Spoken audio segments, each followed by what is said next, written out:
Hey there. All right. So I just want to say a few words quickly about the Harry Frankfurt piece entitled On Bullshit. Basically, I'm going to go real fast. I just want this to be 5, maybe 6 minutes, whatever. Super fast just to hit some of the highlights. It's a fairly long piece. It's not super long, but it's also not super deep. There's really just a few points that are really the most important, basically. This is kind of a breakdown, as you'll see it, basically. Its introductory points are fairly simple, just to say it's clearly something important. Everybody talks about bullshit. We don't really know what we're talking about. It's all very loose, and so he just wants to take some steps to gain some clarity as to just what exactly we're talking about. We might gain something important if we can do that. The discussion he just goes on, someone named Max Black, it doesn't really matter who they are. Whoops, sorry, anyway. It's like, well, yeah, people have been interested in this before. They haven't done it super well. We'll just leave that at that. And then he has a central example. It happens to come from a philosopher. Perhaps that's no coincidence. It's not a great example. Right? He's basically saying a famous philosopher named Ludwig Wittgenstein once objected to a sick friend who said that. Right? She felt like a dog that has been run over.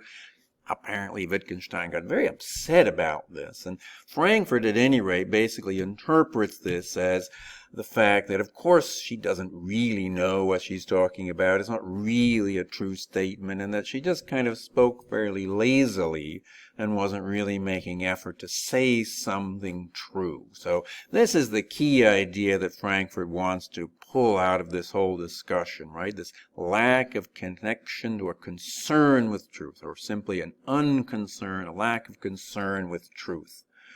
That's what he is trying to get at in terms of what he's talking about in terms of bullshit. That's, the example's not really great. That's hardly the most important kind of way, or it doesn't really look like what we're usually concerned with. So we can try to think of our own examples. But the same basic point will apply, basically, that some people will say things and they'll do so in a way where they're unconcerned about truth, right? So there's some other things he goes on when he's talking about bullshit and so on, different ways. The crucial thing, of course, he really wants to say this is just different than lying, right? He basically wants to insist that people, if they're lying, if they really are a liar, then they are very concerned with the truth, because they're very concerned to get you to believe something that's not the truth. So to be a good liar, you have to be very concerned about the truth. It's just that you're trying to conceal it. You're trying to get other people to think differently, as opposed to just an ordinary honest person. So he's just saying there is a difference here, and it's a very important one. Right? Everybody perhaps wants to appear as if they're interested in truth and that they're being honest or whatever. He's just saying a liar is fundamentally different from a bullshitter. Bullshitter just doesn't care. The bullshitter has his or her own goals, get you to think something that suits their own purposes or interests, which is just disconnected. What they say may or may not be true. That just doesn't matter. They're just trying to achieve some goal. It's very different, he thinks, from lying, so he's trying to put a lot of emphasis on that. Which is how then he gets to the conclusion, right, what I put kind of an orange colored here, basically.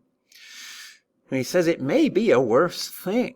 And this is why this kind of piece can seem fairly timely, because there has been, quite frankly, in this and other countries as well, just a greater discussion of this sort of talk. And it could be precisely the thing that Frankfurt has in mind here.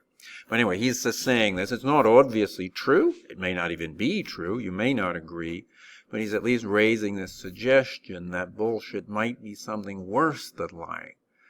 The reason for that is, well, liars are still connected to the truth. You can't be a liar without being concerned about what is true, right?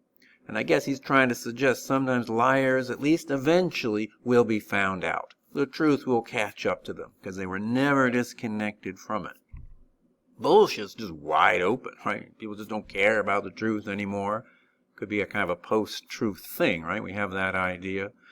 But he seems to think we just kind of lose any kind of anchoring in the truth, right? Lies are still anchored in the truth. You can only lie by knowing what the truth is and saying something different.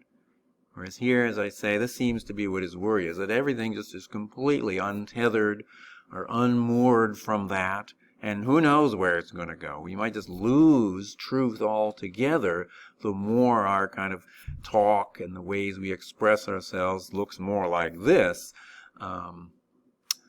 than, either truth or even lying. He's not a fan of lying. So, lying's bad, right? He's just saying it could be that bullshit is worse, and yet we fail to see it. Partly because it's just so kind of amorphous and vague or whatever it may be, right?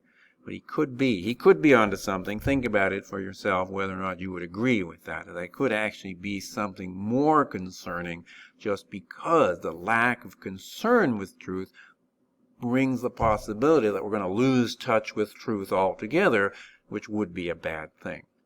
Anyway, there we go. That's my 5-6 minutes. So we'll talk more about this. And if you have any questions, just never hesitate to get in touch with me.